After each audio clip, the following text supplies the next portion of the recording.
बात कर रहे हैं हम इसराइल और ईरान के दरमियान जो तनाज़ा चल रहा है, और जो आगाज़ में हमने खबर दी थी कि अब इसराइल ने जो उनके गैस और जो ऑयल सेक्टर है उसको भी टारगेट करना शुरू कर दिया है। और ये जो टारगेट उन्होंने किया है ईरान की साउथ पारस गैस फील्ड है, ये आपको बताते चलें ये दुनिया की सबसे बड़ी कुदरती गैस की फील्ड है और ये ईरान शेयर करता है विद कतर। कतर में इसे नॉर्थ गैस फील्ड कहते हैं और इसकी जो रोज़ाना की बुनियाद पर पैदावार है वो 700 मिलियन क्यूबिक मीटर्स है और ये ईरान की कोई 65 to 70% जो उसकी रिक्वायरमेंट है डोमेस्टिक वो पूरी करती है। इसके अलावा ये ईरान की जो पेट्रोकेमिकल इंडस्ट्री है उसके लिए क्रूशल है और ईरान जो गैस एक्सपोर्ट करता है तो इसी गैस फील्ड से करता है। तो इससे आप अंदाज़ा कर सकते हैं कि इसराइल किस तरीके से अब जो ईरान की मईशत है उसको भी क्रिपल करना चाहता है। इस मौजू पर भी बात करेंगे। हमारे साथ अब दो मजीद मेहमानों ने ज्वाइन किया है, उनका तारुफ करवा देते हैं। मेजर जनरल रिटायर्ड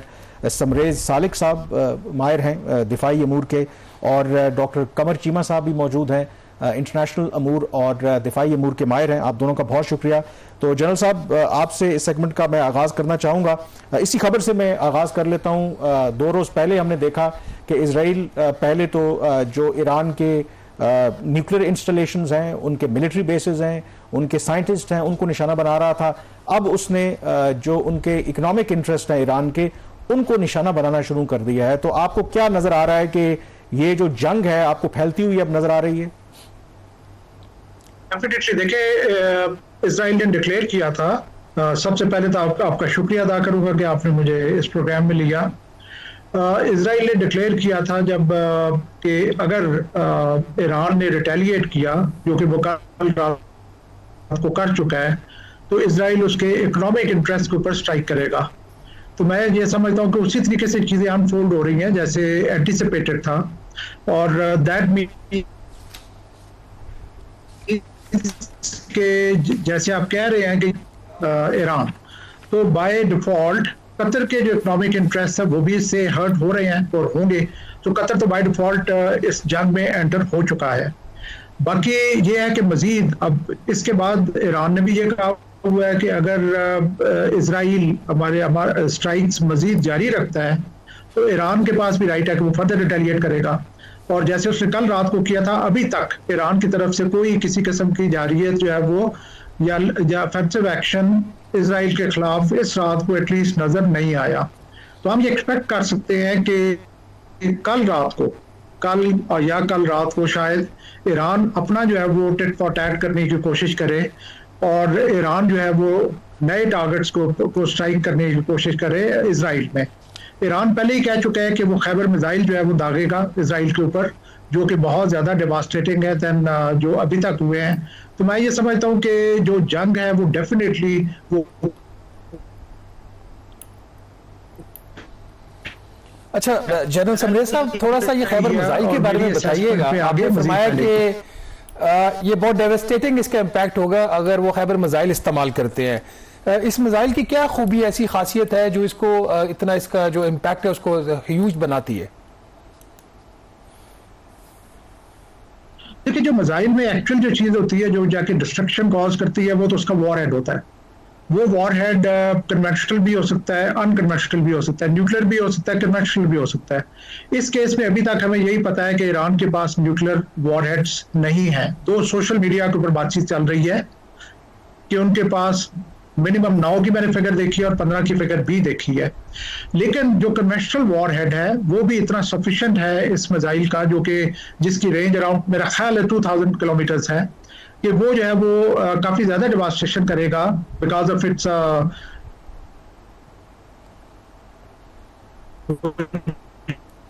जी जनरल साहब, मेरे ख्याल में आपकी आवाज आपकी तरफ वापस आते हैं। मैं डॉक्टर कमर चीमा साहब को शामिल करते हैं डिस्कशन में।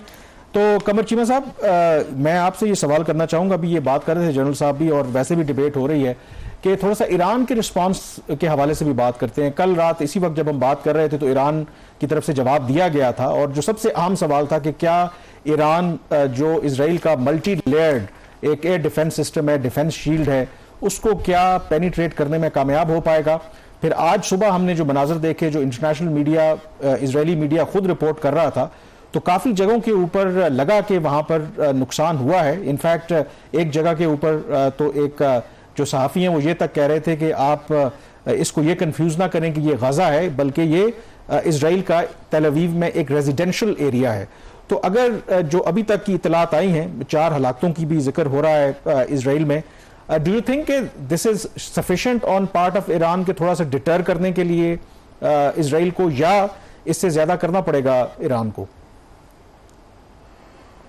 देखिए बिल्कुल कामरान साहब, पहली बात तो यह है, देखें कि ईरान के पास चॉइसेस क्या है। क्या वो अपनी एयर पावर इस्तेमाल करेगा? फाइटर जेट्स तो उसके पास वो है नहीं है, ना F-35 है, ना F-15 है, ना F-16 है।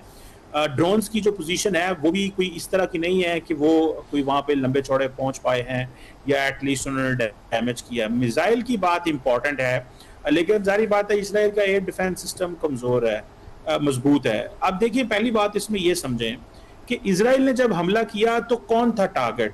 उनके स्ट्रेटेजिक एसेट्स थे और मिलिट्री लीडरशिप थी, और वो दोनों को पहले ही कुछ मिनट्स में हिट करने में कामयाब हो गए। ऑन द कॉन्ट्रेरी अगर आप देखें कि ईरान वो टारगेट हिट नहीं कर सका। बेशक ईरान ने ये कहा है कि वो डिफेंस एस्टैब्लिशमेंट या डिफेंस इक्विपमेंट पे हमले कर रहा है, लेकिन ऐसा नहीं हुआ, कुछ सिविलियन एरिया पे हमला हुआ है। सो मेरा ख्याल ये है कि ईरान को काफ़ी मेहनत करनी पड़ेगी, और अपनी ये डेटरेंस इस हद तक तो उसने एस्टैब्लिश की है कि उसके जो मिसाइल हैं वो इजराइल तक पहुंच सकते हैं, या माजी में ड्रोन्स उन्होंने कहा पहुंच सकते हैं।